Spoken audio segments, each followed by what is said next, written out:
So in this video, I'm going to show um, how to make some preliminary 3D models in Maya, and after the concept art that we have created in class, um, and how to bring them back in Photoshop. So it's kind of a round trip. One thing I want to say is that this video is going to be sped up.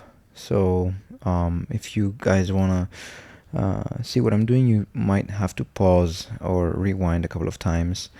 Um, um, in this video, I'm using the concept drawing I created in class earlier this quarter, and what I'm trying to do here is to create that foreground building, this structure, out of that drawing. So in Maya, I'm using doing some box modeling, things that you already know.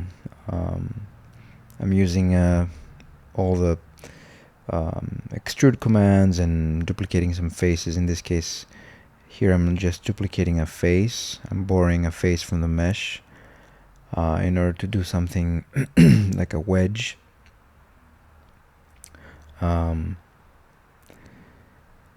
Pulling vertices and shaping, and I took some time to make a little bit more detailed building. This is not highly detailed, it's just good enough for the purposes of matte painting.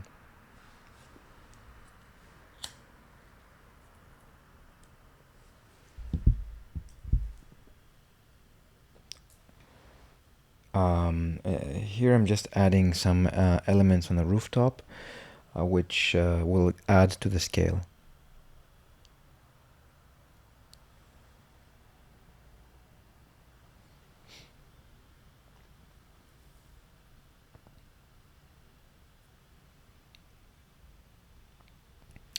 After you make the concept art, you want to bring the image plane in Maya.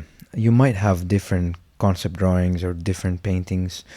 You can populate them in the perspective window. I added a little bit of transparency here. Now I'm doing on the model, I'm like actually doing some structures, some structural supports, just from the drawing. I didn't use any reference here. The only reference I used is to make the painting in Photoshop, and for the Maya model I'm just looking straight to the painting, and I'm trying to with not using, kind of breaking the rules here. I'm not really snapping objects. I'm not making a very accurate model. That's what I'm trying to say. And and this is because we just, in this stage, in this kind of process, we don't really care about the detail. We just want to make shapes.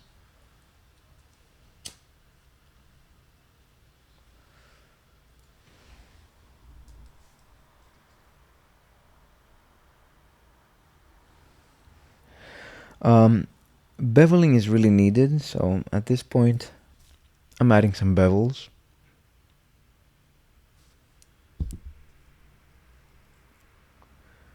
And wherever I can find an excuse to bring some more detail, I do it without spending too much time. So little lines here and there, bevels, are very good for highlights and shadows. And we give like a little bit of volume to the structure.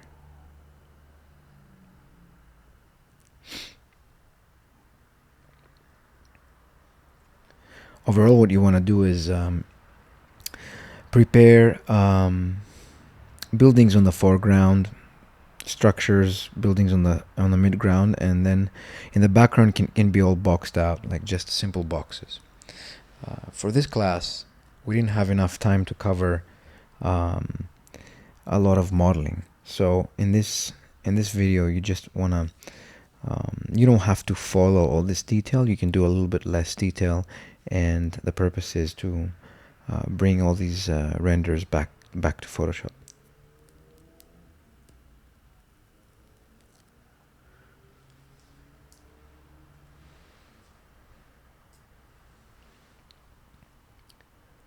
again, these structural supports, I'm using the F keys to quickly go into vertex mode, pushing the vertices back into position, and overlapping meshes is fine.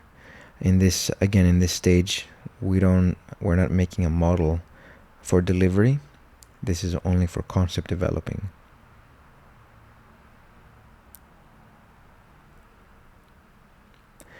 A lot of times I just collect a lot of the meshes and combine them. For instance, I combine this and these two pieces together, and then I flip them on the Z with scale -1, and then I'm moving the vertices back into position so I can break the sort of the symmetry.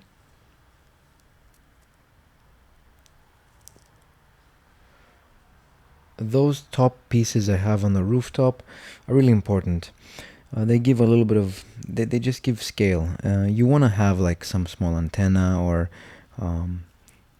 some elevator or escalator or some external staircase, something, but without much detail, just thin objects that they look like staircases or they look like something from far away that they will make the building look large.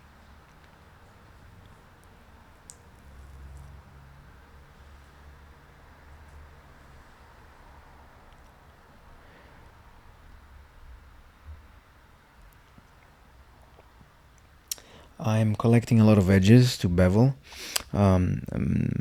Usually the ones on the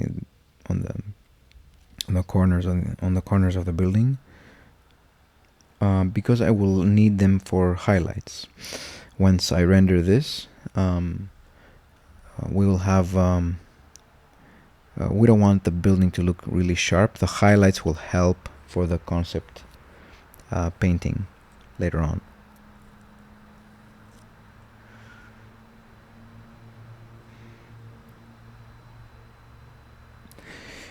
And now I'm just, I decided to change the shape of the building. So once I finished everything, I combined, and instead of scaling the whole thing, I just moved the vertices. So this piece, I'm just gonna move it up. And in the next step, I'm just gonna make some wireframe structure that is supposed to be some sort of a helipad. I'm using a CV curve, and I'm just going to extrude a shape along that curve. So I'm going to make a plane. I'm going to make a polygon plane and just set it up there with the magnet tool. So snap it along the curve on the beginning point of the curve, and now select the faces and the curve and extrude. Give it some divisions. And I'm just going to add some more detail here.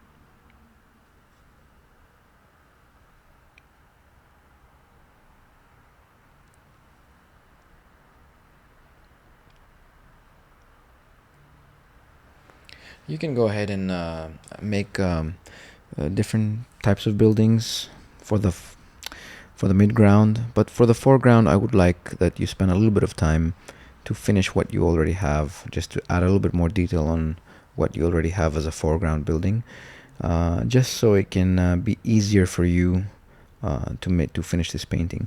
It's not going to take a long time. The Maya building the models will take you about 2 to 3 hours. Rendering and setting up the render pieces, the render layers, it will take you another hour. So let's say 4 hours maximum, and that might be too much. Also, once you're done with that, you just go to Photoshop, and then it's all painting and photo bashing. Again, what I need for the class is not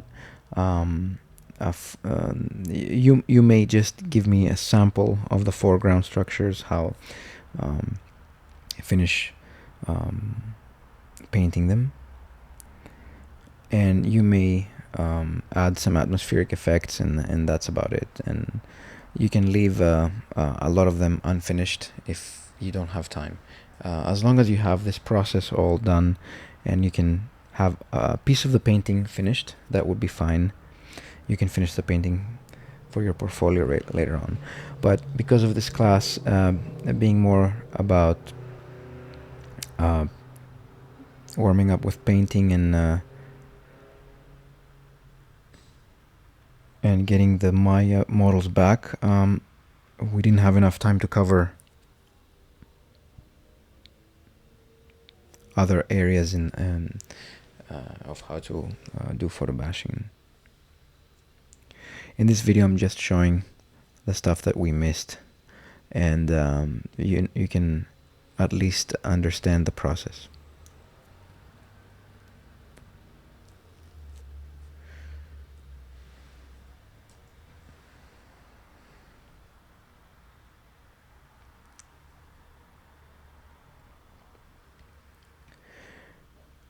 So I think this building is done. I'm just going to bring in the image plane. So the image plane is the painting that we have from Photoshop. So I created this painting earlier on, and I had it as an image plane earlier in Maya, so I can reference the building. So finishing the building now, I am going to bring the image plane to do a camera match. The camera match is so I created a new camera for that reason. I'm not going to use the perspective camera, and I'm trying to eyeball this, and it doesn't have to be accurate. You just have to like move it around and scale it and position it so it kind of matches the perspective of the drawing. Once you do that, you can bring in other buildings that you have. So keep importing buildings and trying to placement. This is a placing and matching method before the render. I'm trying to see if maybe the camera needs to change, so the focal length, changing the focal length might be useful at this point to get the perspective as close as possible. Now I'm going to import some other buildings that I created.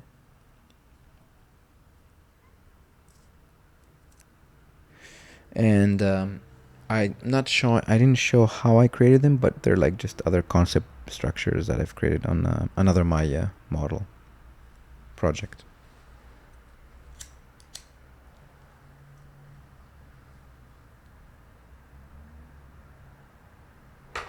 Final touches, like maybe at this point, I mean, you can even start tilting and rotating the buildings as long as you kind of match them to the painting. So on the right, I have the perspective, and I'm moving the structures, and on the left, I have my fixed camera.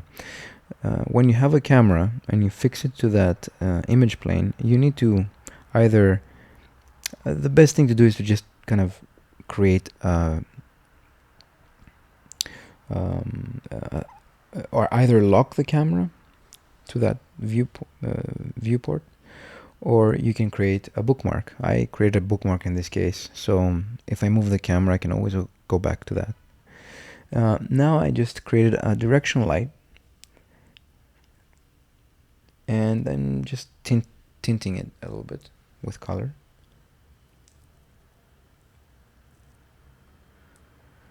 So the directional light, I'm not doing much. I'm just leaving the intensity to 1. And the next thing I'm going to do is to create a dome, so I can have a create final gather environment light. Get rid of half of the sphere. And we did that in class. I'm just showing it again. So you create the dome, and you can pause these sections so you can see I'm just giving it a material, like a white material, and a little bit of ambient light also, and making sure that my render settings are try to render in 4K. So just put like 4500 by 2500 and see what you get.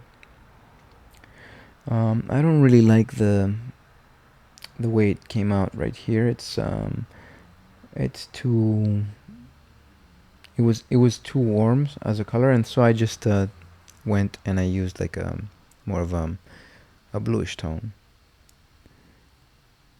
So again, when you create the dome, you want to make sure you put Final Gather on, and in the render stats for the dome, you want to make sure it's like the primary visibility is off, and also it doesn't. It's very important that when you create the dome, that it does not cast shadows or receive shadows, so that way the directional light can go through. This is the final render, and now I'm doing an occlusion pass.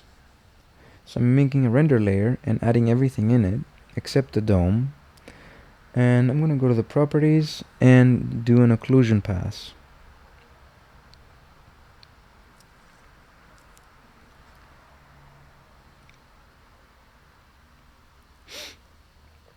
For the occlusion pass, it's important that you set some samples, like you want to go and put samples like 24 to 40, and that way you're going to get a little bit less of a grain. Here I'm just creating, going and adding more canvas area for my painting. I'll bring the model. So here I'm just going to bring, this is a mistake, so I'm just going to do it again. So here's the color render, and then I copy paste the color render and the occlusion on the top, and I use like a multiply filter for the occlusion and I put them on the group. So then now they're grouped, and I'm gonna take the painting and maximize and start moving it around so it matches the scale of the render. It depends, because you might end up having the same scale. If not, you want to keep the model as large as possible for the retouching. And now this is the final stage, so I'm gonna create a group, and inside the group I'm gonna work on adding the textures. So inside that group I have the 3D.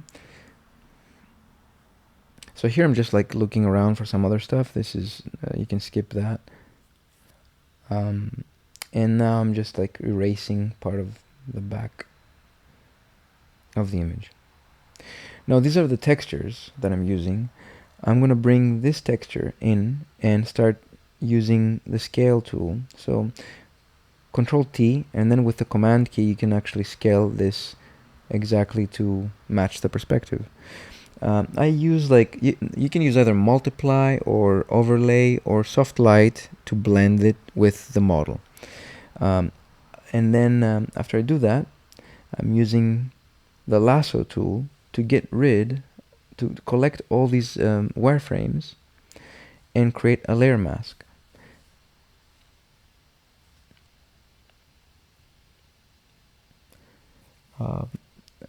I'm using a curves blending layer to give some darkness to the image, and then I'm with the mask I'm bringing back some of that darkness.